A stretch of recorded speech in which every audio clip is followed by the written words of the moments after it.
you very much, Madam Speaker, for the opportunity to speak here today. It is always a pleasure to speak in this House on behalf of the people of Calgary. Mindapur, Madam Speaker. Well, it's a month now, Madam Speaker, that I've been in this role of Shadow Minister for the Treasury Board. I would like to once again thank the Leader of the Official Opposition, the member from Carleton, for this role.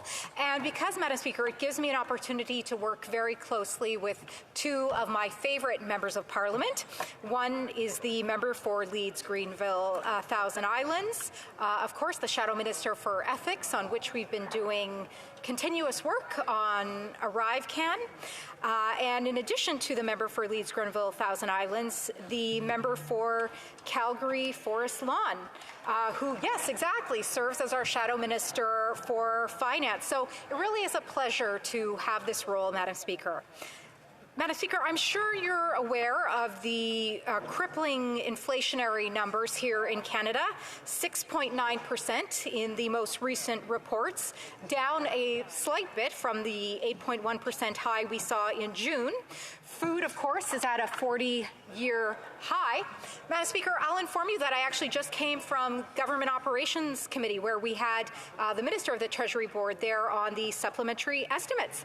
And I'm sorry to report, Madam Speaker, that the government has asked for another $21 billion. I am not making this number up, $21 billion. Madam Speaker, we have a $36.4 billion deficit this year. That's because of $6.1 billion in new spending, even though we're supposed to be moving past the pandemic now. Well, Madam Speaker, one thing is clear about this Liberal government, and that is that they just don't get it. As I said, Madam Speaker, inflation is at a 40-year high. Madam Speaker, did you know 1.5 million Canadians are using the food bank in a single month? 1.5 million. In the GTA, pre-pandemic food bank usage was 60,000 people per month. During the pandemic, it was 120,000 people. Now, under this government, it's 182,000 people per month. Grocery prices, Madam Speaker, as I mentioned, are up 11%, the highest rates in 40 years. 1 in 5 Canadians, Madam Speaker, are skipping meals. They are skipping meals, and more than half of Canadians, Madam Speakers, are living paycheck to paycheck. What's their solution, Madam Speaker? It's to give up your subscription to the Disney Channel. Like I said, Madam Speaker, this Liberal government, they just don't get it. Madam Speaker, consumer insolvencies rose 22.5% compared with a year earlier. This is the largest percentage in 13 years. Small business insolvencies are on the rise. 1 in 6 businesses are considering closing their doors. This is very dear to me, Madam Speaker, since I come from a small business family. The average credit card balance held by Canadians was at a record high of $2,121 at the end of September, Madam Speaker. And the Royal Bank of Canada estimates that households will soon have to allocate 15% of their income to debt servicing alone. 9 in 10 Canadians are now tightening their household budgets, Madam Speaker. But yet, Madam Speaker, the Deputy Prime Minister says not to worry, not to worry. Moody's gave us a AAA credit rating. Very frankly, that won't put food on the table, Madam Speaker. This government, they just don't get it. Mortgage interest rates costs rose by 11.4% on a year-over-year basis, the largest increase since February 1991. Mortgages up for renewal this year will pay $7,000 more compared to 5 years ago. The average rent, Madam Speaker, is now $2,000 a month. The average rent for a one-bedroom in Toronto is $2,474 in September. In 2015, 7 years ago, Madam Speaker, it was $1,100. In Vancouver, it's $2,300. In 2015, it was $1,079. Toronto, Madam Speaker, is the worst housing bubble in the world, and Vancouver is the 6th worst, according to UBS. But yet, Madam Speaker, this government says, don't worry, here's $500, here's $500 when you need $2,474 1 month alone in Toronto. They just don't get it. Madam Speaker, there's been a 32% increase in violent crime since 2015, 124,000 more violent crimes last year than in 2015. There were 778 homicides in Canada last year, 611 in 2015, a 29% increase. A 92% increase in gang-related homicides since 2015. 61% increase in reported sexual assaults since 2015. Police report hate crimes have increased 72% over the last 2 years, yet this government pushes through C-5, making it easier for offenders to stay home and play video games, Madam Speaker. Madam Speaker, this government, they just don't get it. Madam Speaker, 31,000 Canadians lost their lives to overdose between 2016 and 2022. 7,169 deaths from opioid overdose in Canada occurred in 2021. 21 people a day, Madam Speaker, are dying from overdoses. Before the pandemic, it was 11. More than 6 million Canadians, Madam Speaker, don't have access to a family doctor.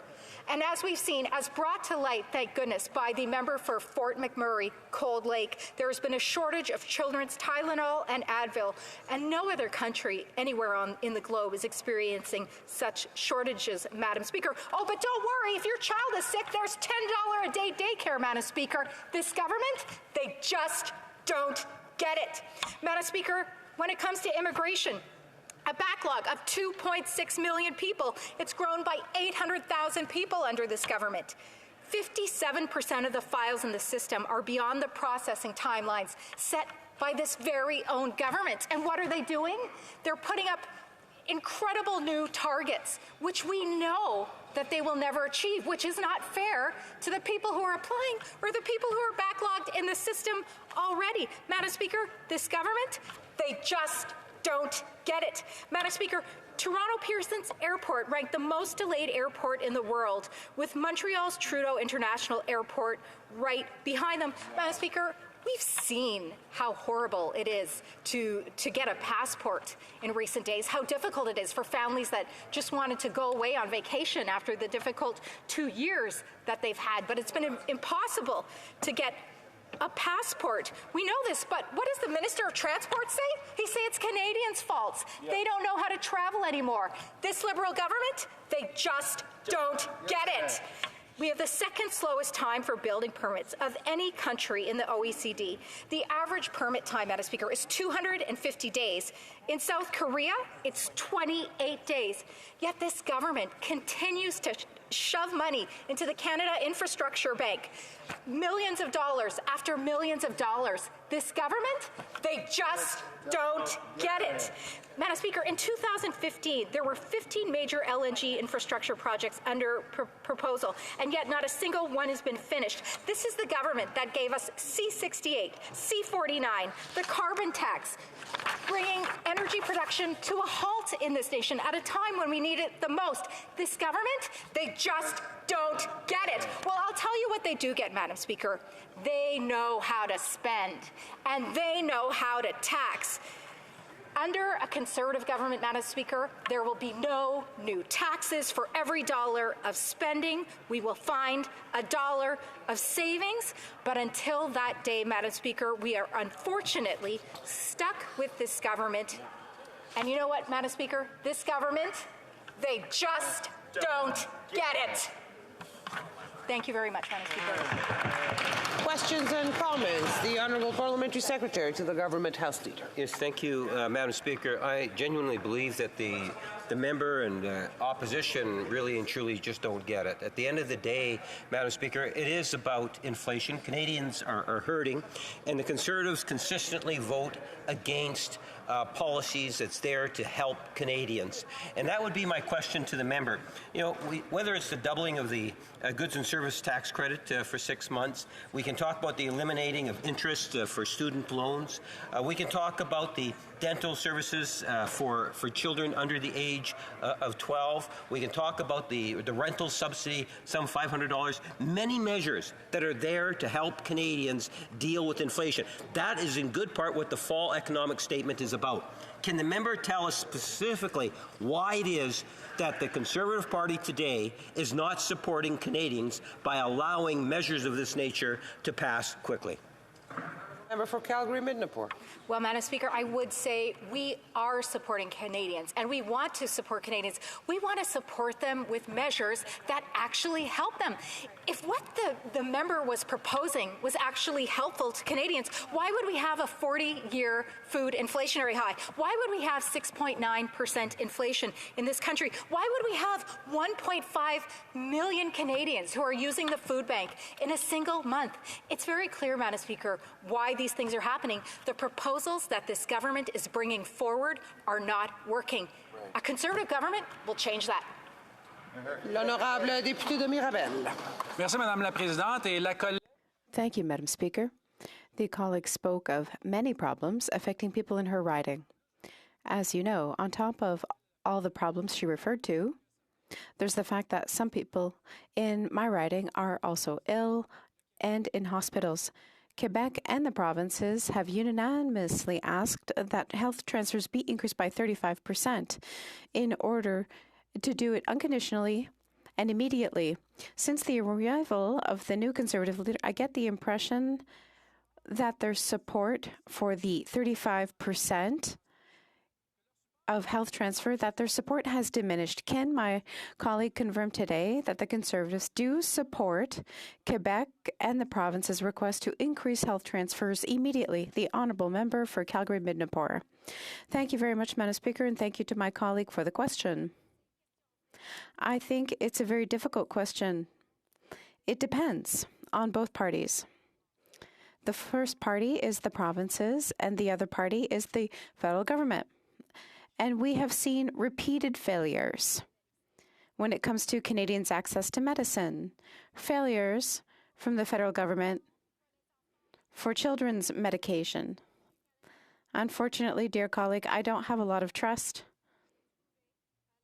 that the federal government will find a way to work with the provinces. But I still have hope. Thank you. Questions and comments? Questions et commentaires? The honourable member for Cypress Hills Grasslands. Thank you very much, Madam Speaker, and I want to thank my colleague for her excellent speech. And I just wondering if she could break it down a little bit more, just about some of the regional issues that she's facing in her community that are being not addressed or being failed by this fall economic statement. The honourable member for Calgary-Midnapore. Thank you very much, Madam Speaker, and thank you so much to the Member of Parliament for Cypress Grasslands for that question. He is a member I have so much respect for. In fact, I was just talking him up to the canola growers the other day. As they face additional failures and frustrations with this government, I didn't even have a chance to address as well, including access to fertilizer in a time where not only we as Canadians, but a world are facing significant food shortages, certainly as a result of the situation in Ukraine as well.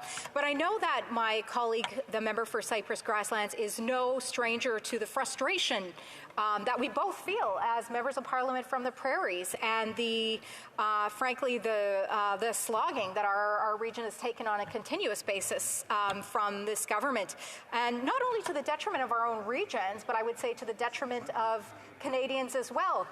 For him, as I mentioned, agriculture. For myself, which I touched upon in my speech, the problem of energy and our inability to create it and share it with the rest of the world, which I believe is truly a gift from Canada for the rest of the world. But I really appreciate the opportunity to highlight just a couple of the small challenges we face as... Resuming debate.